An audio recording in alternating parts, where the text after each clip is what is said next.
Hello and welcome. I am Ramesh Ramachandran and you're watching World Today on DD India. It's 6 p.m. in New Delhi, 8:30 in the morning in Washington DC and 3:30 in the afternoon in Moscow, where India's External Affairs Minister Subramaniam Jaishankar has just finished delivering a speech at the Primakov Institute of World Economy and International Relations.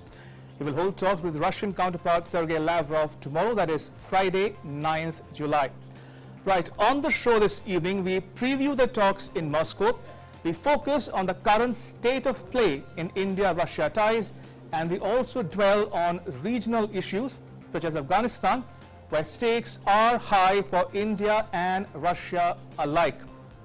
Also on the show, the latest from Haiti, where 4 people who took part in the assassination of President Jovenel Moise have been killed and 2 others have been arrested. All that and much more coming up over the next 1 hour. But first, as always, the headlines. External Affairs Minister Subramaniam Jaishankar in Russia for talks with his Russian counterpart Sergei Lavrov. Bilateral issues expected to dominate the agenda. He will also hold talks with Deputy Prime Minister Yuri Borisov. Delivers a speech at the Primakov Institute of World Economy and International Relations in Moscow. A major security concern in Haiti after its president Jovenel Moise is shot dead at his private residence. Interim Prime Minister Claude Joseph declared a state of emergency. The assassination draws condemnation from the US and neighboring Latin American countries.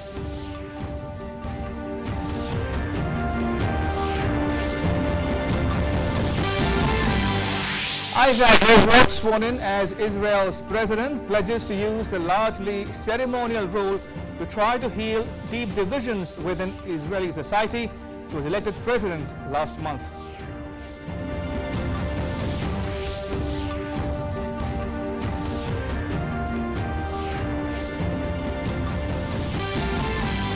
World battles COVID-19, over 185 million infected so far, more than 4 million lives lost.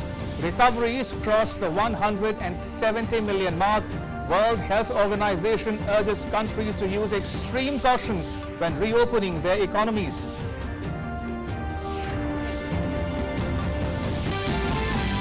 And in sport, tennis legend Roger Federer crashes out of Wimbledon in the quarterfinals after losing to Poland's Hubert Hurkacz. Receives a standing ovation at the end of his All-England club career.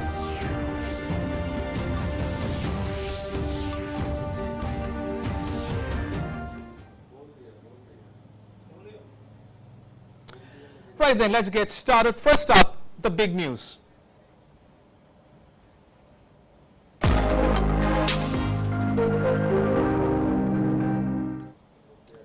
Now, External Affairs Minister Subramaniam Jaishankar is in Moscow for talks.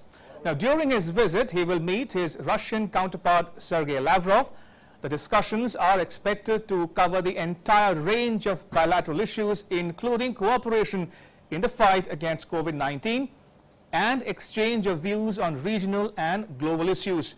The External Affairs Minister will hold talks with Deputy Prime Minister Yuri Borisov, who co-chairs the India-Russia Intergovernmental Commission on Trade, Economic, Scientific, Technological and Cultural Cooperation.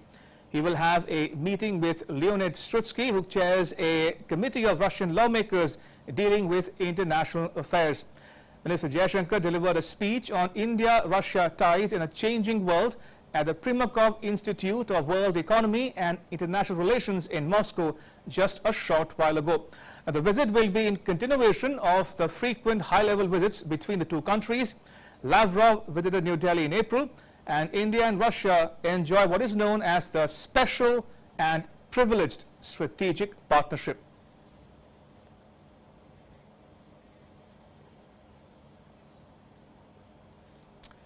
Meanwhile, strongly reacting to the blame game by Pakistan on India's involvement in the Lahore blast, the Ministry of Foreign Affairs said it is not new for Pakistan to indulge in baseless propaganda against India, and the international community is well aware of Pakistan's credentials when it comes to terrorism. New for Pakistan. to engage in baseless propaganda against India. Pakistan would do well to expend the same effort in setting its own house in order and taking credible and verifiable action against terrorism emanating from its soil and terrorists who have found safe sanctuaries there. The international community is well aware of Pakistan's credentials when it comes to terrorism. This is acknowledged by none other than its own leadership, which continues to glorify terrorists like Osama bin Laden as martyrs. Right, let's go straight to Moscow, where External Affairs Minister Subrahmanyam Jaishankar is speaking. Entire international community and the compulsions of decision making, a number of intermediate layers exist in a variety of areas. We are seeing this both as ad hoc and more formal arrangements on security, on economic and on technology issues. In specialized domains as well, and even in global bodies. Given their prominence, India and Russia are in fact members of many such arrangements, whether you talk about the G20, BRICS, East Asia Summit, or the SCO, MTCR, FATF, Wassenaar, etc. Now, we are not unique in that respect because many others are equally embedded in such understandings. Sub-universal groups have always been a reality. They supplement and not replace more universal arrangements. Given the flux in world politics, a large element of our working together is today likely to happen in such formats. Changes in the capabilities and interests of major players naturally lead us to reassess the global arena, whether it is Europe, the Middle East, Africa, Eurasia, the Arctic, or the Indo-Pacific.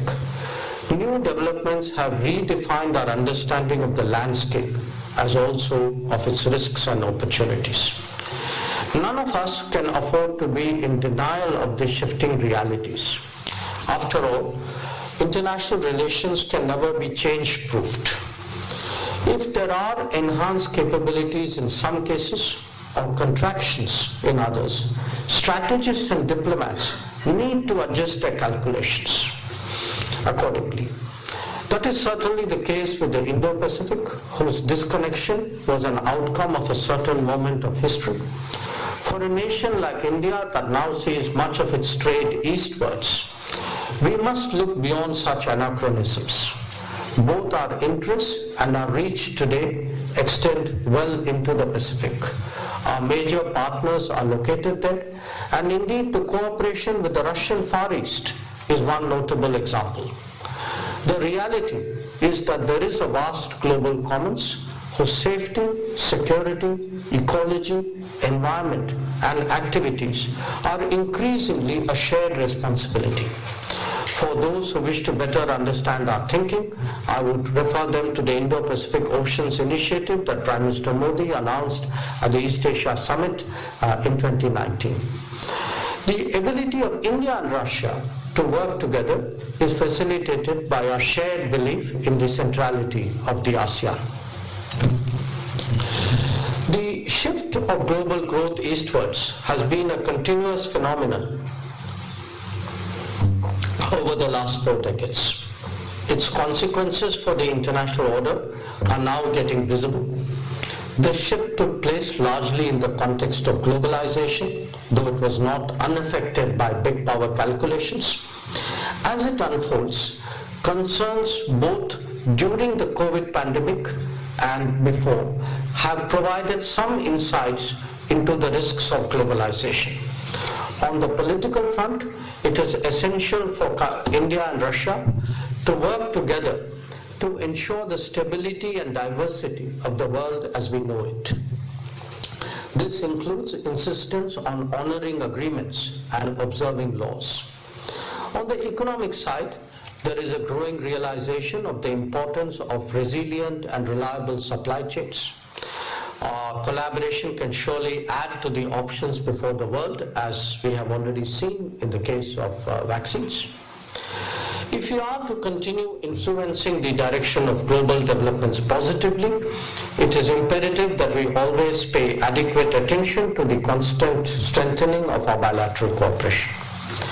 In 2 decades of strategic partnership and 5 before that of close friendship, defense, energy, nuclear, space, and science and technology have constituted the key propelling forces.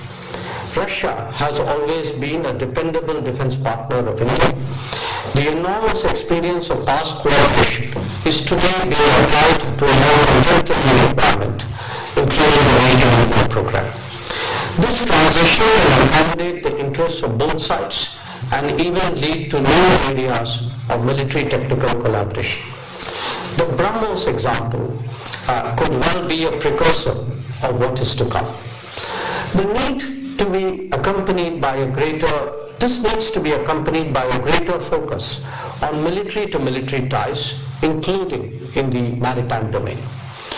The establishment of the 2+2 mechanism, which was recently agreed to between the Prime Minister and President Putin, promises to provide a new vitality. Space and nuclear are among the success stories of our relationship.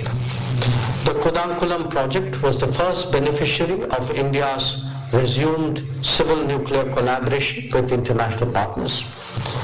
The trilateral nuclear cooperation that we both have with Bangladesh also holds very interesting possibilities.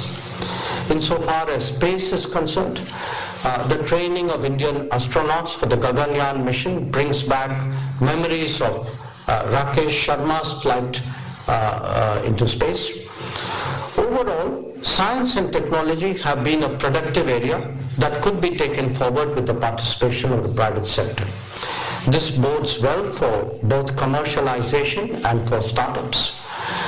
If I were to give you an example of the collaborations underway, I would particularly point to the Sputnik vaccine, and we should recognize that this has benefits not just for public health in India, but actually larger gains for the international community. Where investment and trade are concerned, the last few years have seen a visible pickup, especially in the energy sector. As a result, we are seeing more Indian participation in production and import of oil and gas, as well as greater Russian presence in refining and distribution. Expanding trade in goods is very much the focus in pharmaceuticals, medical devices, fertilizers, chemicals, petrochemicals, agro industries, and timber. These are all areas of interest. Collaboration in railways and waterways, inland waterways, can actually make a difference to the pace of India's national development. Where trade itself is concerned, more efficient connectivity and reduction of non-trade barriers are areas that need to be addressed. Now, as you all know, there is an immense legacy of intellectual goodwill in our relationship. Many of us recall an era where our scholars and institutions interacted frequently and productively. And in fact, IMEMO was itself one of the centers of this bonding, and I particularly appreciate Dr. Dinkin's commitment to maintain this tradition. Today, there is a need to reconnect our youth and renew appreciation of our languages, literature, and sciences. The importance of tourism for our relationship can never be underestimated. Some initiatives have already started to take place, while others are still in the pipeline. The Sirius Atal Innovation Mission, started by Prime Minister Modi in 2018, represents a new model of interaction. We welcome the ICCR Oriental Institute fellowships that were established recently. The Ganga-Volga dialogue, participation in the Raisina dialogue, popularity of yoga, the revived interaction on Buddhism, and digitization of manuscripts are all examples that speak of a renewed enthusiasm. So, as we contemplate the future, how we navigate some of the important transitions will help define our further ambitions. India and Russia will definitely see more common opportunities in the regions immediately beyond. New partnerships could also be explored, including in the trilateral formats.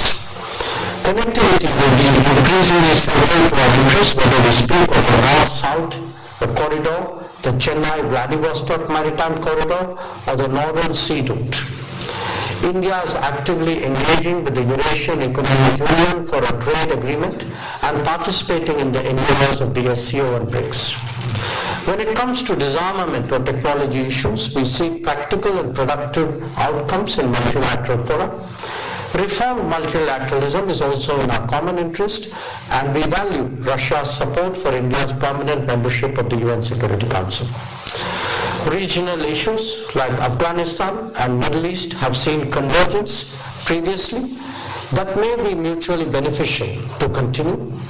As an observer state, India is also interested in deepening its engagement with Russia, the chair of the Arctic Council on Arctic issues. Energy, in particular, holds enormous promise as the two nations engage in long-term planning and cooperation. The big issues of our time are combating terrorism, addressing pandemics, and acting on climate change. On all of these, India and Russia are unquestionably on the same page. We have both been victims of fundamentalist thinking and know well the dangers of radicalization and extremism. As pluralistic societies, we must be especially on guard against the revival of such forces. Where global health is concerned, a history of scientific collaboration can today be repurposed to meet this new priority. On climate change, Russia can really be an indispensable partner as India transitions towards greater LNG consumption and renewables. The direction and progress of major relationships is very much dependent on our leadership. In our case, Prime Minister Modi and President Putin have met 19 times since 2014. That itself speaks a lot for their commitment. We, of course, look forward to hosting the President in India for the annual bilateral summit. It is also natural in societies for people to have an image of their partners. Russia has a unique standing with the Indian public, and maintaining that sentiment is very much an asset for our relationship.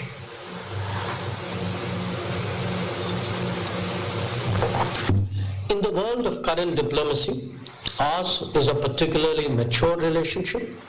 More than its contemporaries, it has withstood the test of time, finding new convergences with changing circumstances. Geopolitical compatibility, leadership trust, and popular sentiment remain its key drivers. History is very much in our favor, something that cannot always be said for all relationships. Drawing from the past, assessing the present, and committing to the future, I have every confidence that our two nations would continue to realize the full benefits of our special and privileged strategic relationship. Thank you for your attention. Right, you were listening to India's External Affairs Minister Subrahmanyam Jaishankar speaking in Moscow. Remember, he is on a 3-day visit to Russia, and today he just finished addressing that speech, and tomorrow will be his day of delegation level talks with his Russian counterpart Sergei Lavrov. Right, joining me now is my colleague Meghna Dey, who covers the Ministry of External Affairs for us, and she was present at the weekly press briefing by the spokesperson of the ministry as well. Meghna, walk us through the big takeaways from that briefing that ended a short while ago. I believe the minister's ongoing visit to Russia was also a focus of that briefing.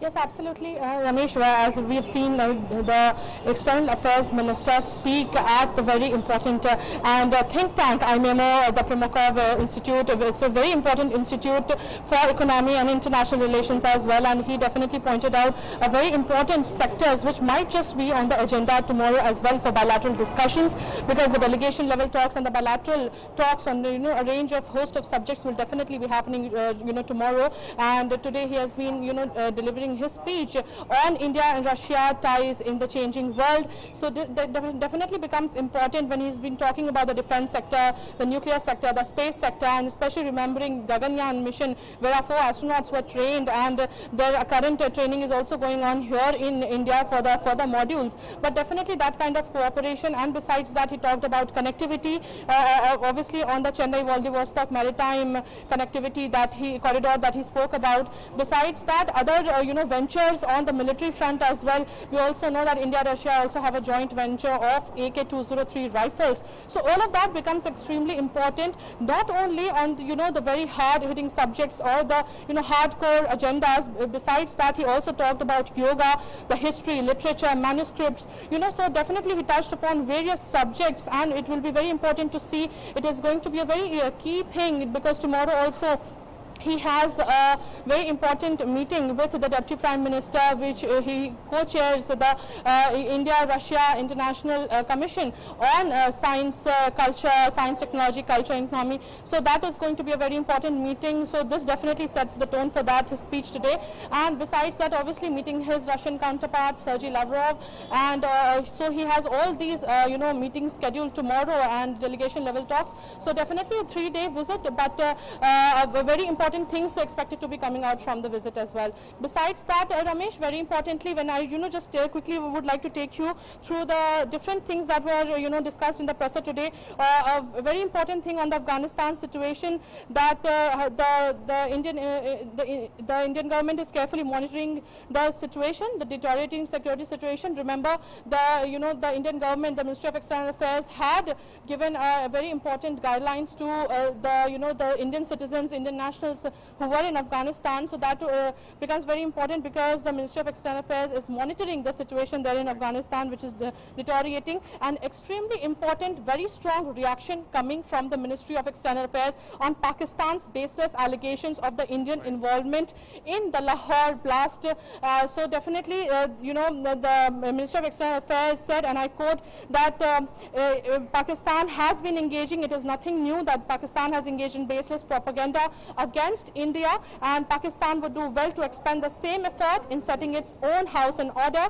The Ministry of External Affairs further said that the international community is well aware of Pakistan's credentials when it comes to terrorism, and that its own leadership continues to glorify terrorists as like Osama bin Laden as martyrs. So very strong statement coming from the Ministry of External Affairs on that matter.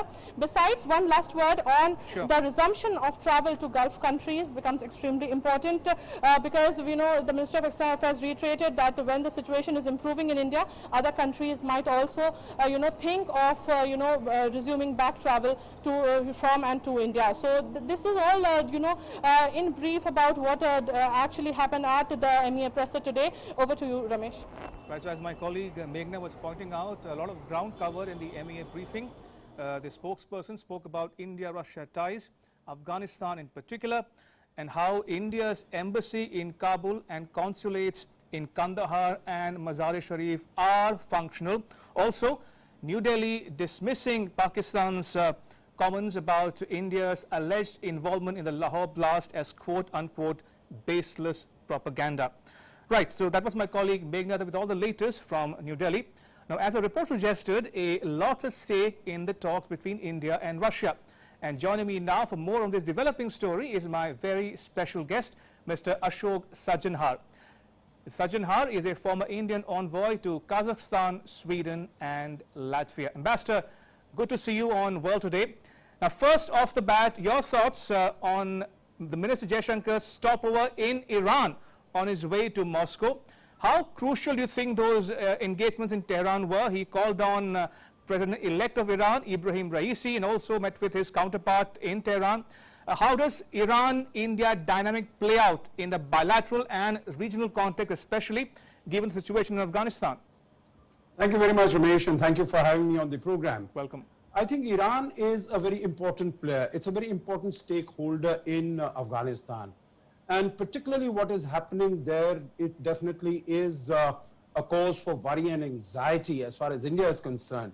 I think it would be an equal cause for worry and anxiety for Iran, because Iran at the moment hosts about 3 million Afghan refugees and the way in which things are going, particularly if we look at the sectarian divide between the Taliban, which is a Sunni Wahhabi outfit, and you look at Iran, which is a Shia country and is a protector of Shias around the world. Right. And you have in the western part of Afghanistan, you have the province of Herat, where most of the people who are living there are Shias. So I think the fact that violence is increasing and Taliban is registering so many victories and gaining much greater control Right. over territory as far as Afghanistan is concerned, that would have been an issue of great concern. And you would recall that when Jawad Zarif was in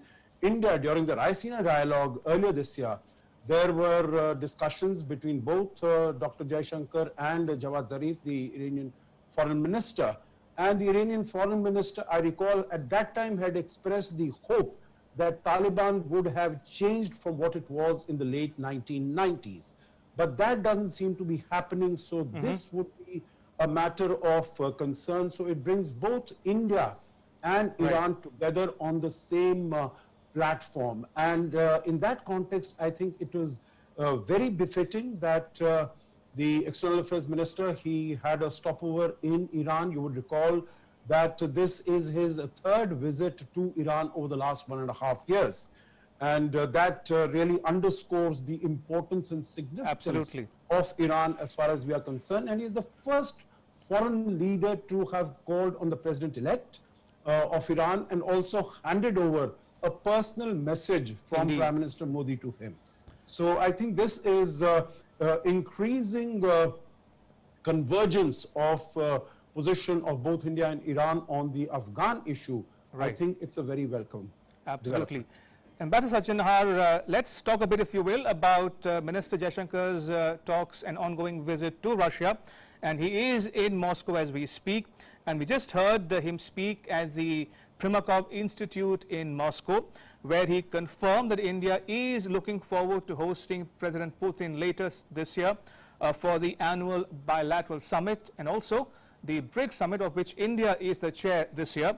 Now, Minister Jaishankar described India-Russia ties as quote-unquote withstood the test of time, and there's a lot of trust in the relationship, and that the ties cover a span an entire range of issues, including civil nuclear energy, defense, security, space, trade, investment, and so on. So clearly, this is indeed a special and privileged strategic partnership, isn't it?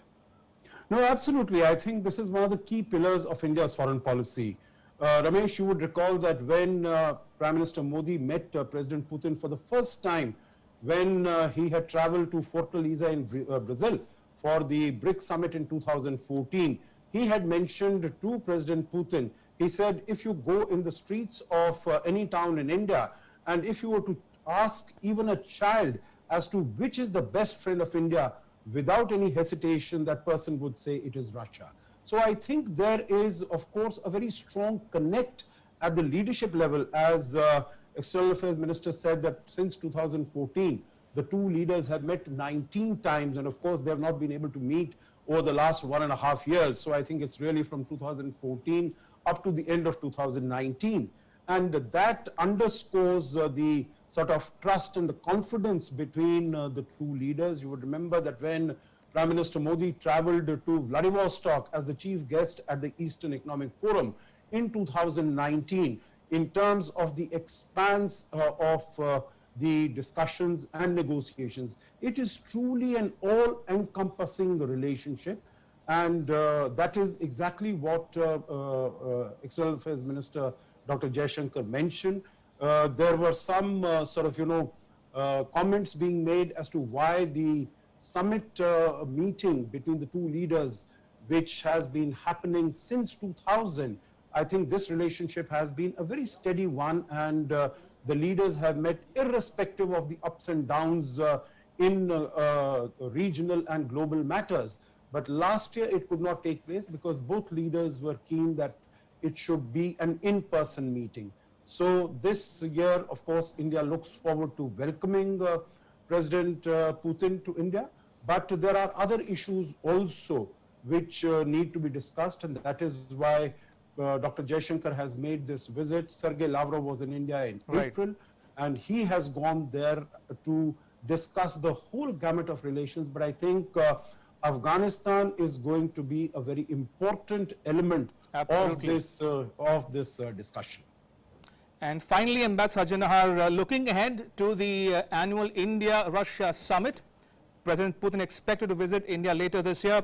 What might be on the agenda? As you mentioned, this relationship is all-encompassing, as you put it. It covers the entire range, the full spectrum of issues, including COVID-19 pandemic, the Sputnik 5 vaccine, and also issues such as the Arctic Circle as well, and Vladivostok in Russia's Far East. So clearly, this is a lot of issues are on the table as we speak. So what can we expect at the summit when the two leaders meet here in India? I think basically a reaffirmation of this time-tested partnership. Okay. That irrespective of whatever is happening, whatever might be happening in our region or globally, you know, US-China problems, issues, whatever might be happening as far as India-Russia relations are concerned, they continue to be very dynamic, they continue to be very vibrant, they continue to be very stable. And I think basically what you mentioned about the Arctic Council, because India is an observer in the Arctic Council, so there, what are the possibilities of cooperation? You know, again in 2019, if you remember, President Putin had mentioned to Prime Minister Modi that we would like in terms of exploration of natural resources, and then the Chennai-Vladivostok Connect, which really would be a demonstration of the Indo-Pacific that we have been talking about, but which Russia has had some reservations about. So I think all these aspects are defense collaboration, because we are expecting the S-400 to be coming to India sometime soon. So what, you know, what further collaboration in terms of Make in India? We have the Kamov 2060 helicopters, and they are going to be manufactured. Your correspondent mentioned about the AK-203, the rifles that are going to be manufactured here in India. That will give an impetus to our bilateral defense cooperation, nuclear cooperation. So I think these are all areas where things are happening and how they can be taken forward, so that, you know, we send out a message to the world and to the region that India-Russia partnership is very strong and resilient. Absolutely. On that note, Ambassador Sajjanahar, thank you so much for making time for us here on World Today. Appreciate it. Right, and now to the other big story we are tracking here on World Today. Haiti is a Caribbean country in the North Atlantic Ocean, but I'm told there is a cabinet briefing happening as we speak. Let's cut live to it now. In that meeting we have with us the Honorable Minister for Agriculture and Farmers Welfare, Shri Narendra Singh Tomar ji, the Honorable Minister for Health and Family Welfare and Chemicals and Fertilizers, Shri Mansukh Mandavia ji, the Honorable Minister for Information, Broadcasting and Youth Affairs and Sports, Shri Anurag Singh Thakur ji. My warm welcome to the Honorable Ministers. The press conference will be conducted as follows. First, the Honorable Minister for Information, Broadcasting will give opening remarks, followed by remarks by the Minister for Agriculture and Farmers Welfare, followed by remarks by the Minister for Health. After the briefing, we will take a few questions. Over to Honorable Minister, sir. धन्यवाद। आज की cabinet meeting में कुछ महत्वपूर्ण निर्णय लिए गए हैं, जिसकी जानकारी आप सबको देने के लिए विशेष तौर पर पहले तो कृषि एवं किसान कल्याण मंत्रालय से जुड़ा हुआ है।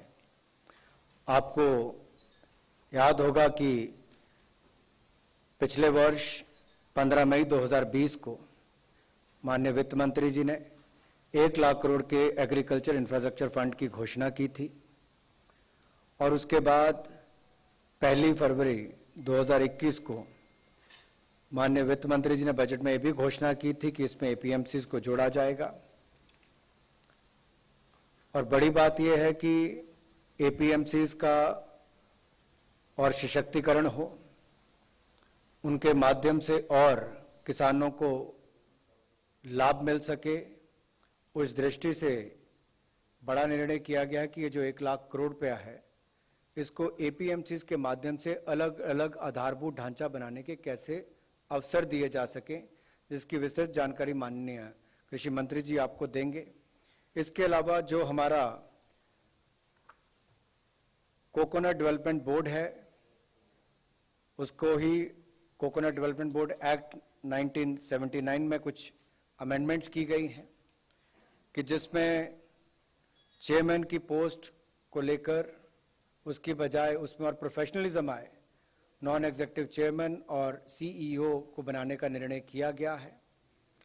इसमें भी कोकोनट के उत्पादकों को उससे जुड़ी हुई इंडस्ट्री को बल मिलेगा।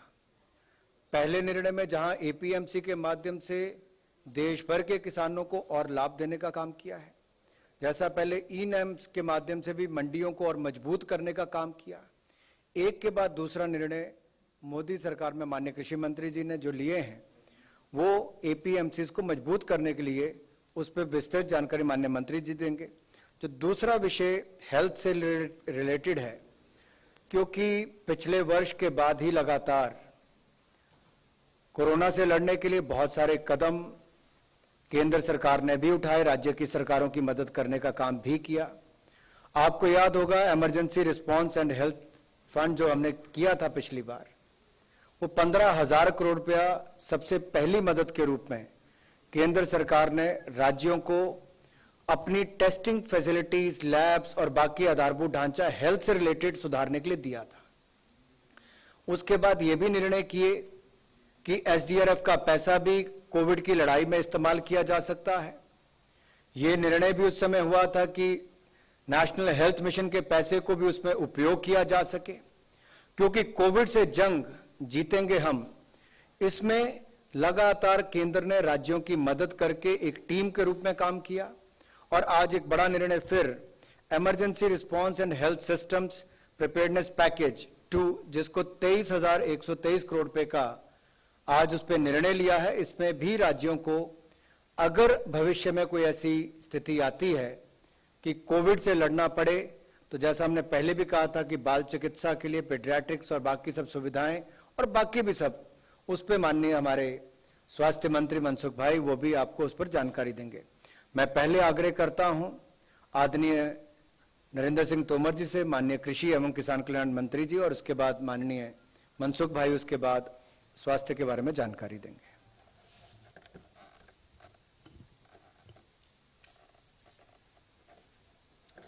इस अवसर पर उपस्थित हमारे स्वास्थ्य एवं परिवार कल्याण मंत्री माननीय श्री मनसुख भाई मांडविया जी और हमारे सूचना प्रकाशन मंत्रालय के नवनियुक्त मंत्री माननीय श्री अनुराग ठाकुर जी, सचिव कृषि डीजी साहब और उपस्थित मित्रों, जैसा कि माननीय मंत्री जी ने आप सबके समक्ष विषय रखा कि आज मंत्रिपरिषद की बैठक संपन्न हुई।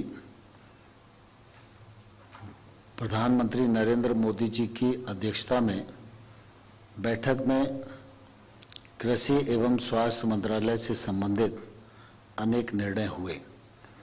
कृषि मंत्रालय से संबंधित जो निर्णय हैं, विगत 7 वर्षों के आप सब भी साक्षी हैं। लगातार भारत सरकार के निर्णय, प्रधानमंत्री नरेंद्र मोदी जी की जो कृषि और किसान के प्रति प्रतिबद्धता है, उसके परिचायक हैं और वो प्रतिबद्धता को दर्शाते हैं। हम सब जानते हैं कि हमारे देश में एक बड़ा क्षेत्र है जहां नारियल की खेती होती है। नारियल की खेती का में उत्पादन बढ़े, उनके किसानों को सहूलियतें दी जा सके, उनकी उत्पादकता बढ़े, और इस सारे काम को देखने के लिए नारियल बोर्ड 1981 में अस्तित्व में आया था। इस नारियल बोर्ड के एक्ट में हम लोग संशोधन करने जा रहे हैं।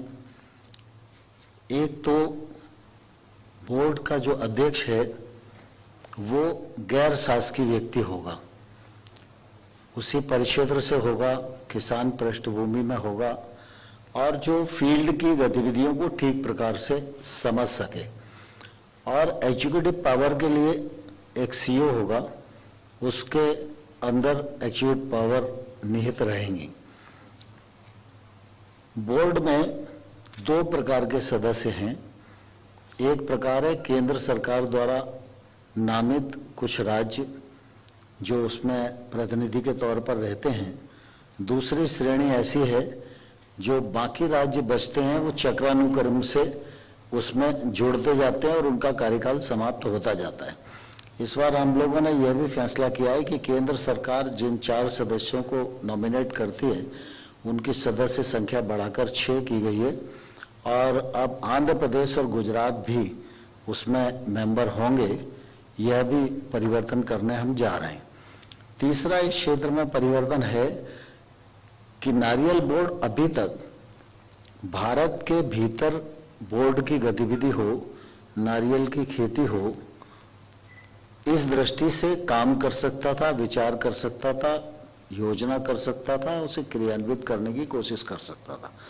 लेकिन अब नारियल की खेती और नारियल के किसान को और लाभ हो, इस दृष्टि से वह भारत के बाहर भी गतिविधि की आवश्यकता है तो बोर्ड उस पर विचार कर सकता है और आगे बढ़ सकता है।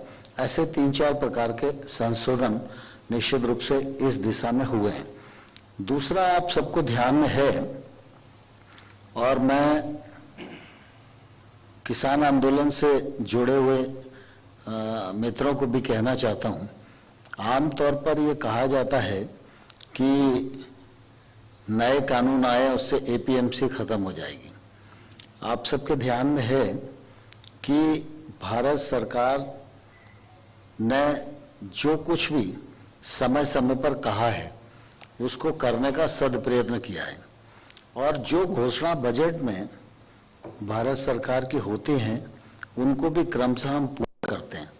जब इस बार बजट आया था तो ये कहा गया था कि मंडियां समाप्त नहीं होंगी, मंडियों को और मजबूत किया जाएगा, मंडियों को और संसाधन मिले इस दृष्टि से प्रयत्न किया जाएगा और जो कृषि अवसंरचना फंड 1 लाख करोड़ रुपए का आत्मनिर्भर भारत के अंतर्गत प्रावधान किया गया है, उस 1 लाख करोड़ के फंड का उपयोग ये एपीएमसी कर सकेंगी।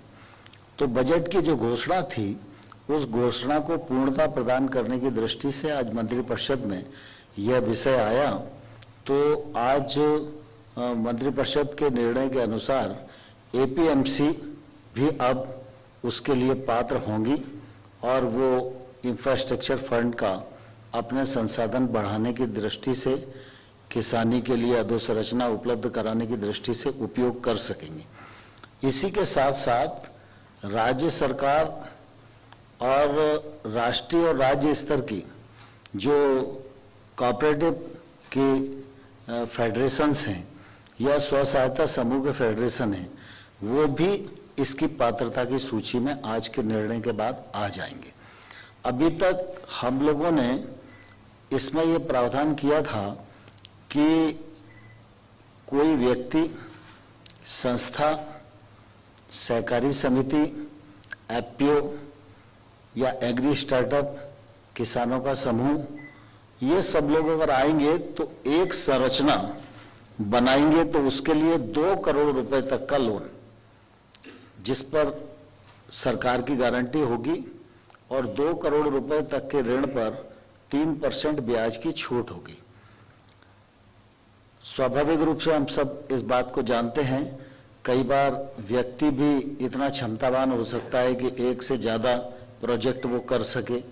संस्थाओं की क्षमताएं तो निश्चित रूप से और भी होती हैं। इसलिए आज हम लोगों ने ये भी निर्णय किया है कि यदि व्यक्ति एक से अधिक प्रोजेक्ट करेगा लेकिन उसकी अधिकतम सीमा 25 होगी और ये परियोजनाएं अलग अलग गांव क्षेत्र में करना पड़ेगी, वो एक स्थान पर 10 परियोजनाएं नहीं कर सकता। तो अगर वो 25 तक भी परियोजनाएं करता है तो हर परियोजना को अलग अलग 2 करोड़ रुपए तक ब्याज पर छूट और गारंटी की पात्रता रहेगी। राज्य सरकार की जो एजेंसियां हैं या राष्ट्रीय और राज्य स्तर की जो कोऑपरेटिव्स हैं, फेडरेशंस हैं, ये लोग पर ये बंदिश लागू नहीं होगी। वो 25 से अधिक भी, लेकिन विकेंद्रीय रूप से अगर इंफ्रास्ट्रक्चर बना सकते हैं तो अलग अलग प्रोजेक्ट मानकर उनको छूट देने की पात्रता निश्चित रूप से रहेगी। इस दृष्टि से हम लोगों ने इसको आगे बढ़ाने का प्रयत्न किया है और मंडी के मामले में ये भी निर्णय किया है कि मंडी का जो परिषद रहे, मतलब एक मंडी का परिसर हो गया, लेकिन कृषि उपज मंडी जिस पूरे कमांड क्षेत्र में काम करती है, उस कमांड क्षेत्र में अगर वो एक से अधिक परियोजनाएं बनाएगी अपने किसानों के लिए, तो उसको भी इस प्रकार की पात्रता रहेगी। इस दृष्टि से आज के ये निर्णय निश्चित रूप से बहुत ही महत्वपूर्ण हैं और इस योजना की हम लोगों ने अवधि बढ़ाने के लिए भी निर्णय किया है।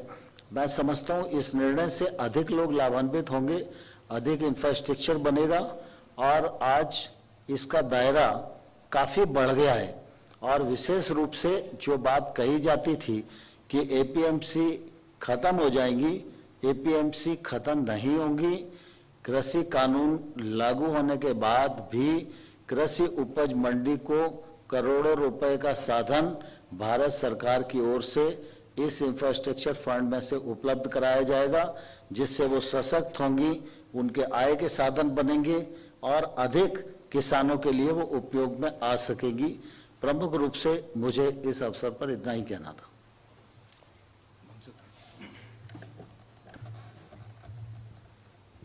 नमस्कार। आदरणीय तोमर साहब, आदरणीय अनुराग जी, सेक्रेटरी एग्रीकल्चर और सभी पत्रकार बंधु भाइयों एवं बहनों, आज हेल्थ के संदर्भ में कैबिनेट में एक महत्वपूर्ण फैसला किया गया है। आप सब लोगों को पता है कि अप्रैल 2020 में पहला package emergency Covid response package के रूप में 15,000 करोड़ रुपीस का दिया गया था और ये पैकेज का अच्छी तरह से उपयोग भी हुआ और उसका रिजल्ट भी आया। आपने देखा होगा कैटेगरी 1 में कोविड डेडिकेटेड हॉस्पिटल हमारे पास 163 थी, वो बढ़ के 4,389 हो गई। कैटेगरी 2 में डेडिकेटेड कोविड हेल्थ सेंटर उस वक्त हमारे पास था ही नहीं। ये पैसा का उपयोग करके 8,338 हमने डेडिकेटेड कोविड हेल्थ सेंटर बना लिया।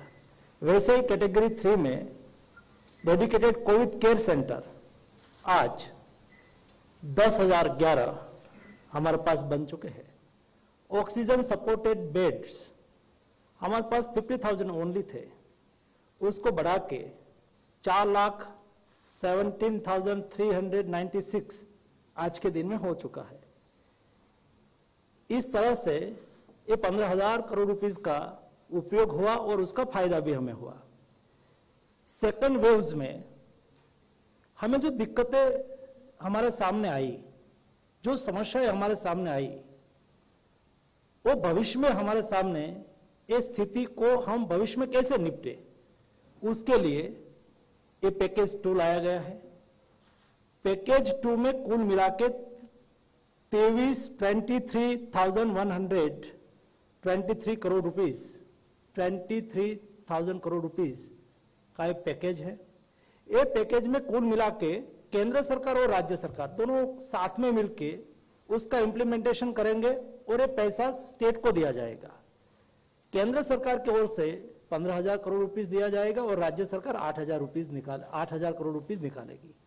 सभी के साथ, सभी स्टेट गवर्नमेंट के साथ कंसल्टेशन के आधार पर कौन सी व्यवस्था करने की आवश्यकता है। सेकंड वेव्स में हमने देखा कि देश में बेड आज के दिन में जो पीक पर पहुंचा था सेकंड वेव, तो क्या स्थिति थी, उसको देखते हुए क्या करना चाहिए। देश में भविष्य में ऑक्सीजन की क्राइसिस ना खड़ी हो, उसके लिए क्या करना चाहिए। सभी स्टेट के साथ विस्तार से कंसल्टेशन हुआ। क्रिटिकल मेडिसिन की कोई किल्लत ना हो, उसके लिए भी व्यवस्था भविष्य के लिए बनाने के लिए, और भविष्य में बच्चों में कोविड का फैलावा हो तो उसके सामने हम कैसी व्यवस्था करें। एक कुल मिला के ये सारे विषय को जोड़ के ये पैकेज बनाया गया है। उसके अलावा कई ऐसी व्यवस्था है जिस व्यवस्था हमें सेंट्रल और इंटीग्रेटेड डिजिटल प्लेटफॉर्म के माध्यम से हम उसके सामने अच्छी तरह से उसका उपयोग करके कोविड क्राइसिस के सामने लड़ सके। क्या हम टेलीमेडिसिन का यूज नहीं कर सकते? क्या हम टेली कंसल्टेशन नहीं कर सकते? उसके लिए एक अच्छी फैसिलिटी क्रिएट नहीं कर सकते? उसके लिए भी इस पैकेज में व्यवस्था की गई है। उसके अलावा ये सारी पैकेज का इम्प्लीमेंटेशन जब स्टेट गवर्नमेंट करने के लिए जाए तब सभी स्टेट में अलग अलग व्यवस्था होती है, अलग अलग सैलरी होती है। हमने प्रावधान रखा है कि अगले दिनों में 9 महीने तक, मतलब जुलाई टू मार्च तक देश में मेडिकल इंटर्न हो, रेसिडेंट डॉक्टर हो, फाइनल ईयर्स में जेएनएम स्टूडेंट हो, बीएससी नर्सिंग में स्टडी करता हो ऐसे स्टूडेंट हो, उसकी सेवा भी लेने की आवश्यकता हो तो ले सके।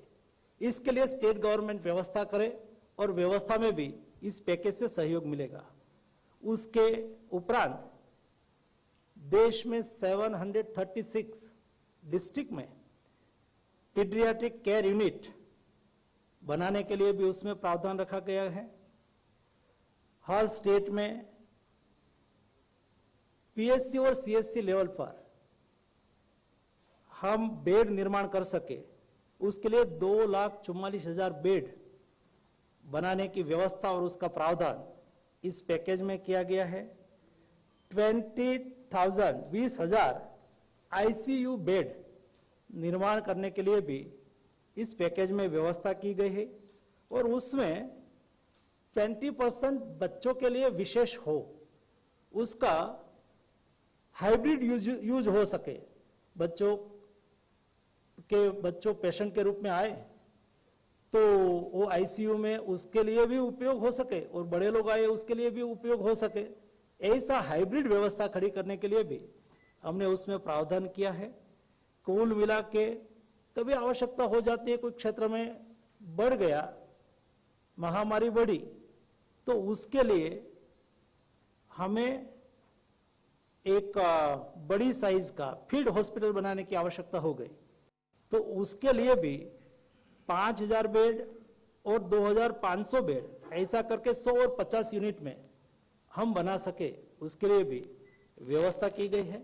इस बार हमने देखा कि ऑक्सीजन की डिमांड जिस तरह से बढ़ी, कई लोकेशन पर प्रोडक्शन था लेकिन ट्रांसपोर्टेशन सिस्टम में भी बहुत दिक्कत आई।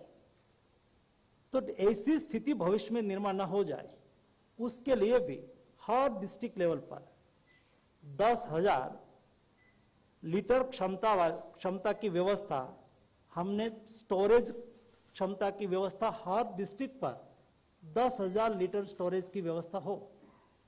ये 9 महीने में हमें व्यवस्था करें, जैसे कि भविष्य में ऐसी कोई स्थिति निर्माण हो जाए तो उसका सामना हम अच्छी तरह से कर सके। जब पेशेंट को घर से हॉस्पिटल तक ले जाना होता है, जब पेशेंट को घर से हॉस्पिटल तक ले जाने के लिए एम्बुलेंस की आवश्यकता हो, उसके लिए भी हमने इस पैकेज में व्यवस्था की है। कुल मिला के मेडिसिन की भी किल्लत ना हो जाए, सेंट्रल लेवल पर भी बफर स्टॉक के लिए, स्टेट और डिस्ट्रिक्ट लेवल पर भी 1 करोड़ रुपीस की मेडिसिन डिस्ट्रिक्ट लेवल पर प्रयोग करके बफर स्टॉक कर सके, ऐसी भी व्यवस्था इस पैकेज में की गई है। कुल मिला के भविष्य में कोविड बढ़े तो उसका सामना देश अच्छी तरह से और योजना पूर्वक कर सके, इस पैकेज के माध्यम से सुनिश्चित किया है। मुझे विश्वास है कि इस पैकेज का इम्प्लीमेंटेशन 9 महीने में किया जाएगा और भविष्य में कोविड की जो स्थिति बढ़े तो उसका हम अच्छी तरह से सामना कर पाएंगे। धन्यवाद। Thank you, sirs. We will now take a few questions.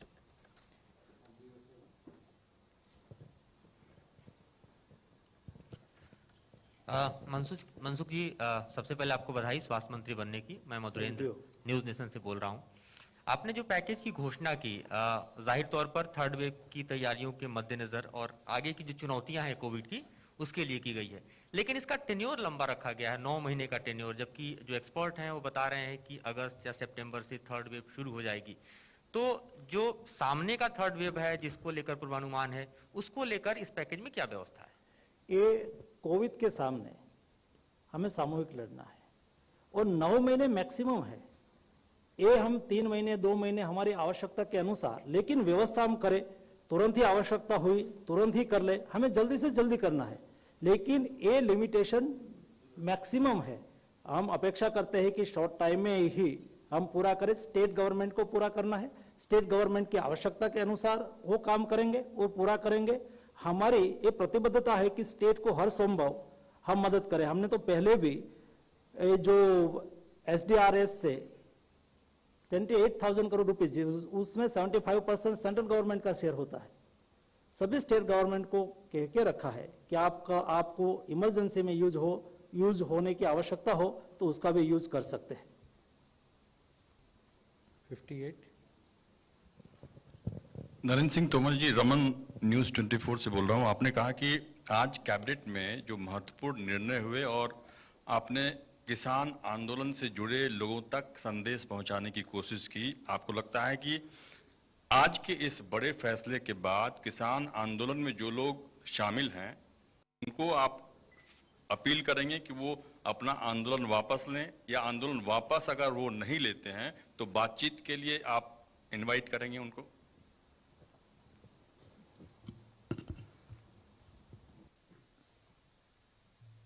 किसान आंदोलन से संबंधित जो यूनियन हैं उनको मैंने एक बार नहीं अनेक बार यह कहा है कि कानून को रिपील करने के अतिरिक्त कोई भी प्रस्ताव वो लेकर हमारे पास आए, हम उस प्रस्ताव पर चर्चा करने के लिए तैयार हैं।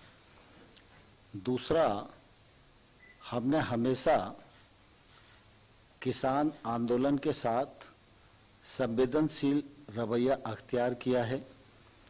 हमेशा किसानों का सम्मान मोदी सरकार के मन में है। लगातार हमारी कोशिश है कि किसान समृद्ध हो, खेती आगे बढ़े, मुनाफे की खेती हो, किसान महंगी फसलों की ओर आकर्षित हो और किसान को सरकार की ओर से अधिकाधिक सुविधाएं दी जा सके।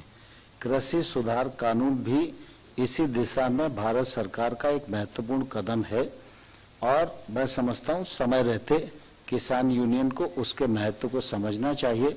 सारा देश उसके महत्व को समझ रहा है और मैं अभी भी आपके माध्यम से उनको ये कहना चाहता हूं कि कुल मिला के APMC के विषय को जिस प्रकार से कहा जा रहा था, तो ये इस निर्णय के बाद मैं समझता हूं इस पर विचार किया जा सकता है और विश्वास भी किया जा सकता है कि APMC समाप्त नहीं होगी।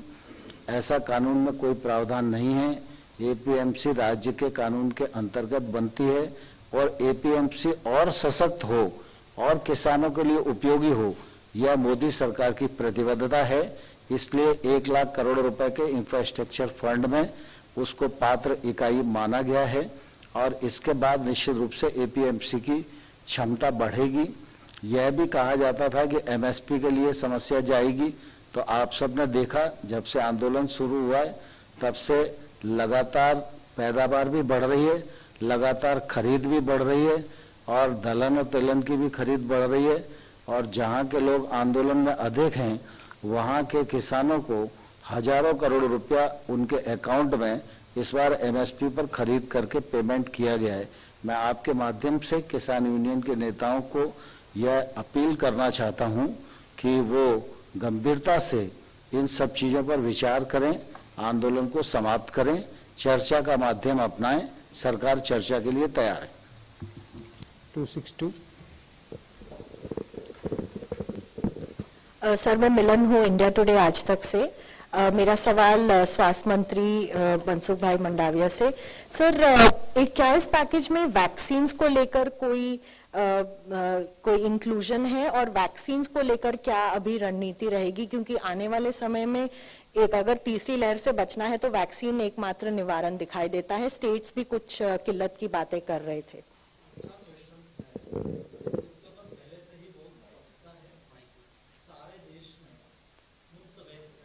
सर, माइक ऑफ है। सारे देश में मुफ्त वैक्सीन का अभियान चल रहा है और उसके लिए प्रोडक्शन और सप्लाई का मैप बना हुआ है। उसके आधार पर वैक्सीनेशन आज के दिन में हो रहा है। 25% वो प्राइवेट अस्पताल के माध्यम से, 75% गवर्नमेंट की ओर से वैक्सीनेशन किया जा रहा है। उसके लिए जो भी खर्च होगा वो भारत सरकार उठाएगी। Thank you, friends. We close the press conference now because the honorable ministers have to leave and join the Council of Ministers.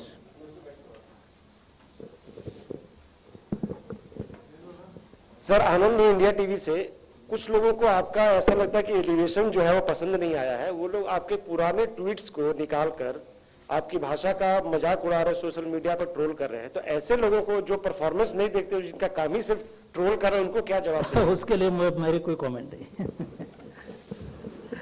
Thank you friends. ऐसे लोगों पर आप धारणा बनाओ।